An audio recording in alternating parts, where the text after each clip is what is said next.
मत सोच कि तेरा सपना क्यों पूरा नहीं होता। हिम्मत वालों का इरादा कभी अधूरा नहीं होता।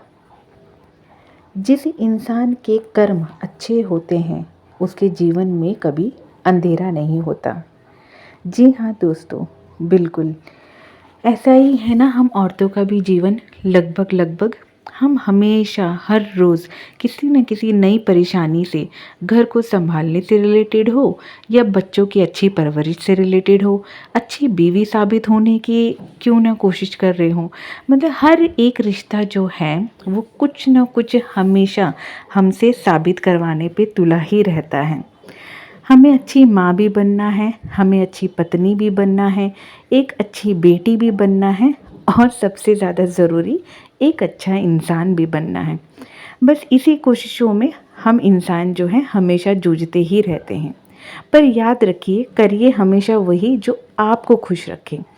मैं भी लग गई थी यहाँ सुबह के काम निपटाने के लिए, पर उस सबसे पहले आप सबको मेरी प्यार भरी राधे राधे और welcome back again to my vlog. आज ना जब मैं कपड़े समेट रही थी तो मैंने देखा कि कबर्ड बहुत ज़्यादा फैल रही है और मेरे अंदर इतना पेशेंस नहीं होता कि मैं पूरा फैलने का वेट करूं और फिर उसके बाद उसे सरियारूं। तो मुझे जब भी लगता है कि मेरे घर का कोई भी कोना ख़राब हो रहा होता है तो मैं उसे तुरंत समेटने लग जाती हूँ। मुझे आज भी याद है जब माँ कहा करती थी कि कुछ काम काज सीख लो, बस बिस्तर पे पड़े रहते हो, बस दिन भर खेलना और यहाँ वहाँ मंडराना। पर हम ना माँ की बातों को टाल देते थे, हमें लगता था कि जब वक्त आएगा तब सीख ही जाएंगे। लेकिन फिर भी माँ का कहना ना कहीं सही होता था। मुझे अभी भी याद है हम क्या करते थे, जब सुबह स्कूल जाना होता था ना, कोई सामान यहाँ फैला दिया, कोई सामान वहाँ फैला दिया और बच्चे स्कूल से निकल जाते थे और स्कूल के लिए मतलब निकल जाते थे। पर जब स्कूल से आते थे ना, पूरा घर इतना साफ़ सुथरा और इतना टेस्टी टेस्टी खाना दिखता था ना सामने, तो लगता था कि माँ दिन भर करती क्या है, बस खाना ही तो बनाती है। पर ऐसा नहीं है, अब हम माँ बने हैं, अब हमारी अलग गृहस्थी है, तो अब समझ में आता है कि माँ दिन भर करती क्या थी और दिन भर माँ चिल्लाती क्यों थी। क्योंकि आज मेरे भी बच्चे ऐसे ही करते हैं, जब सुबह निकलते हैं ना तो बस जी पूरा copy pen pencil eraser sharpener जो कुछ भी सामान होता है ना, सब यहाँ वहाँ फैला होता है। तो कुछ इसी तरीके से मेरी भी बेटी के पेपर चल रहे हैं, साइंस का एग्ज़ाम है आज उसका, तो पीहू चली गई अपना एग्ज़ाम देने के लिए और यहाँ पर ना उसकी कुछ बुक्स फैली हुई थी, तो जिनको मैंने समेट के फटाफट अंदर रख लिया है। एग्ज़ाम का डर तो लगता ही लगता है, चाहे वो हमारे टाइम पे क्यों ना होते थे एग्ज़ाम। मुझे अभी भी याद है कि जब हमारे एग्ज़ाम शुरू होते थे ना, तो एक टेंशन तो होती ही होती थी, लेकिन पता नहीं इतना स्ट्रेस नहीं हुआ करता था। या मे बी हमारे टाइम पे सिलेबस जो था वो इतना एडवांस नहीं था और आजकल के बच्चों का सिलेबस थोड़ा एडवांस है, इस वजह से टेंशन ज़्यादा लेते हैं।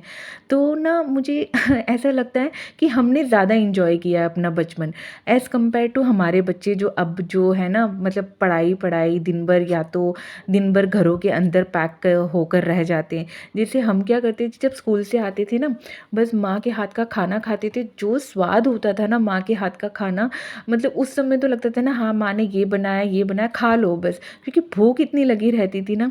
और कसम से उस समय पता नहीं क्या हमारे टाइम पे बर्गर पिज़्ज़ा चाउमीन रोल या छोले भटूरे ये सब होते भी नहीं थे ना, इतना सब नहीं हुआ करता था। तो बस माँ के हाथ के खाने का स्वाद ही इतना बढ़िया होता था, ऑप्शंस कम होते थे, तो मम्मी के हाथ का बस खाना ही खाने में मज़ा आता था। अब सच में माँ के हाथ की ना खाने की बहुत याद आती है। अपने हाथ का खाना तो खाते खाते मतलब लगता है कि यार काश माँ के हाथ का खाना मिल जाए। आज भी याद आती है, कुछ सब्जियाँ होती हैं ना जो उन्हीं के हाथ की अच्छी लगती है। तो बस जी, ये तो हो गई बहुत सारी अपने बचपन की बातें। और खेलने कूदने तो खैर पूरा दिन हमारा खेलने में निकल जाता था।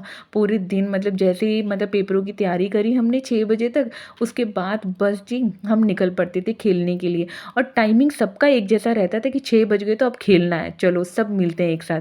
जिसकी मम्मियाँ नहीं भेजती थी ना, हम उसके घर के नीचे जाके घंटी बजाने लग जाते थे या ज़ोर ज़ोर से उसका दूर खड़े होकर नाम बुलाने लग जाते थे कि चलो जल्दी आओ खेलने का टाइम हो गया है। कभी कभी डांट भी पड़ती थी कि तुम तो खुद पढ़ते नहीं हो, दूसरों को भी मत पढ़ने दो। बहुत मज़ा आता था, लेकिन ज़िंदगी के नज़ारे ही कुछ और थे। खैर कोई नहीं, उसके बाद यहाँ पर देखिए मैं आ गई हूँ अपना किचन वगैरह अच्छे से क्लीन करके, और बेडरूम ना पीहू का मैं क्लीन कर ही रही थी, तब तक देखिए यहाँ पे परी आ गई थी। परी जो है ना, मतलब वो इतनी मुझे मोह लेती है ना अपने आप में, मतलब उसके साथ तो मुझे लगता है कि मैं उसके साथ ही ना बैठ जाऊँ और थोड़ी देर के लिए ना अपने आप को ब्रेक दे दूँ। शायद छोटे बच्चे होते ही ऐसे हैं, तभी तो उनको भगवान का रूप कहा जाता है, क्योंकि वो साफ सुथरे और दिल के एकदम सच्चे होते हैं। नहीं, मैंने मंगवाया है, दीदी के लिए मंगवाया है मैंने आईफोन। नहीं मंगाया, देखो पैकेट भी नहीं है। नहीं, मैंने मंगवाया है, तभी तो ये बॉक्स आईफोन का तो है ये। नहीं, आईफोन का नहीं है। अरे है बाबा, दीदी लेकर गई अपने स्कूल और परी को नहीं मिला आईफोन। मैंने ना यहाँ पे कबर्ड की क्लीनिंग करी थी, तो उसमें ना कुछ फालतू के डब्बे, कुछ फालतू का सामान जैसे रखा रह जाता है ना, तो वो सब मैंने हटा के फेंका था। तो परी के हाथ लग गया था ये एक फ़ोन का डब्बा, तो बस जी मैं यहाँ पर ना उसके मज़े लेने लग गई थी। मज़ा आता है उसको छेड़ने में, पता नहीं क्यों बहुत मज़ा आता है। कभी कभी ना वो दुलड़ती है ना, तो अच्छा लगता है उसके साथ थोड़ा मजाक मस्ती करना। तो बस जी मैंने उसे दूसरे रूम में शिफ्ट कर दिया था, और यहाँ पर मैं अपना बेड अच्छे से क्लीन कर लूँगी, क्योंकि ये जो बेड का पार्ट होता है ना, ये एक बार ऊपर ऊपर से क्लीन हो जाए ना, फिर ऐसा लगता है कि घर पूरा ना क्लीन हो गया है।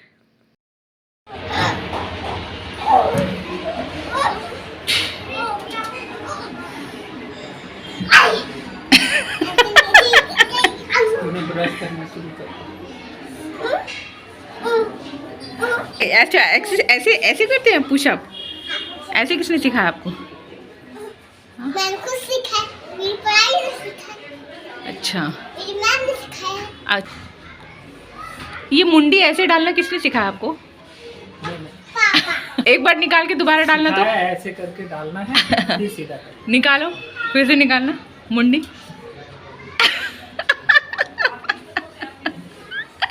बहुत अच्छा, बहुत अच्छा। परी की ना थोड़ी छोटी छोटी ज़रूरतें होती हैं। परी की ही बात नहीं, यहाँ पर सारे बच्चों की ना छोटी छोटी ज़रूरतें होती हैं कि जब भी वो कुछ ऐसा काम करते हैं ना, मतलब कुछ भी क्रिएटिविटी कर रहे हो या कुछ भी ऐसा काम कर रहे हो, तो उसमें अगर मम्मी पापा थोड़ा सा हंस दे या उनको थोड़ा सा सपोर्ट कर देना, तो उनको लगता है कि बस जी पूरी दुनिया उन्होंने जीत ली है। तो बस यहाँ पर परी जो थी वो अपने पापा के साथ ना थोड़ा सा धूप सेकने के लिए बैठ गई थी बाहर गैलरी में। तो मैं अपना ना फटाफट काम निपटाने आ गई थी, क्योंकि अगर मैं इन लोगों के साथ लगी रहूँगी ना, तो मेरे काम में फिर हो जाएगी देरी बहुत ज़्यादा। तो मेरा ऊपर ऊपर से तो सारा काम क्लीन, मतलब सारा क्लीनिंग हो ही गया था। तो मैंने सोचा कि फटाफट झाड़ू लगा दूँ, क्योंकि परी ना मुझे अभी भी बाहर बुला रही थी कि मम्मा आ जाओ आ जाओ। मैंने कहा नहीं बेटा अभी नहीं, आप तब तक पापा के साथ खेलो, मैं फटाफट ना अपना झाड़ू और पोछा लगा लेती हूँ, फिर मैं आपके पास आती हूँ। ये देखिए मैंने कहा था ना, बच्चे कुछ भी कहीं पर भी फेंक देते हैं। तो अभी मैं झाड़ू लगा रही थी, तो मुझे ना यहाँ पर पेंसिल मिली थी। अब आगे चल के ना मुझे और भी सामान मिलेगा, क्योंकि मेरे साथ ये डेली होता है। कभी ये देखिए मुझे फिर से इरेज़र भी मिल गई। तो ये होता ही रहता है, क्योंकि बच्चे यहाँ वहाँ फेंक देते हैं। कितना कूड़ा निकाला मैंने आज ना उसके अलमारी के अंदर से, सच में ऐसा लग रहा है कि कितना बोझ उतर गया हो जैसे। होता है ऐसे, पता है आप जब डस्टिंग करो या घर की ना कोई एक कोना पकड़ के उसको क्लीन करो ना, तो पता नहीं क्यों बहुत हल्का हल्का सा महसूस होता है। ऐसा लगता है कि बहुत बड़ा ना एक बोझ सा जो है मन से उतर गया, या अपने ऊपर से एक बोझ उतर गया। मुझे तो ख़ास तौर पे ऐसा फ़ील हो रहा है। आप लोगों को भी ऐसा फ़ील होता है तो मुझे बताना कमेंट सेक्शन में। यहाँ पर ना झाड़ू अच्छे से पूरे घर में लग गई थी, मैं आ गई थी यहाँ पे फटाफट पोछा लगाने के लिए। तो पोछा लगाने के बाद ना मैं ऑलमोस्ट यहाँ पे फ्री हो जाऊँगी फिर।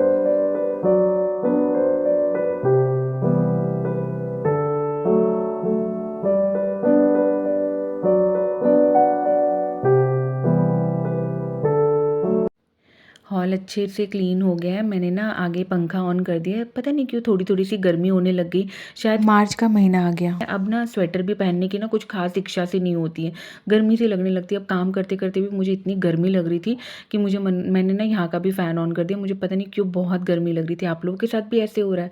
यहाँ पर ना दरवाजे के पास ना मेरा स्टॉपर टूट गया था, तो मैंने ना एक पुराना पर्स रखा था मेरा, वो मैंने अटका के यहाँ पर अपना काम चला लिया। क्या करें भाई, मिडिल क्लास फैमिली है तो करना पड़ता है। क्या कर सकते हैं ना भाई।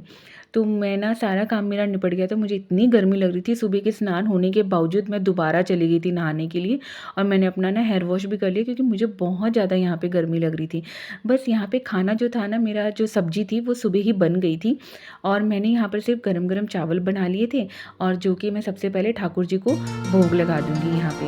उनको भोग लगाने के बाद फिर पीहू जब आएगी तब हम सब जो है घर के मेंबर्स जो है खाना खा लेंगे।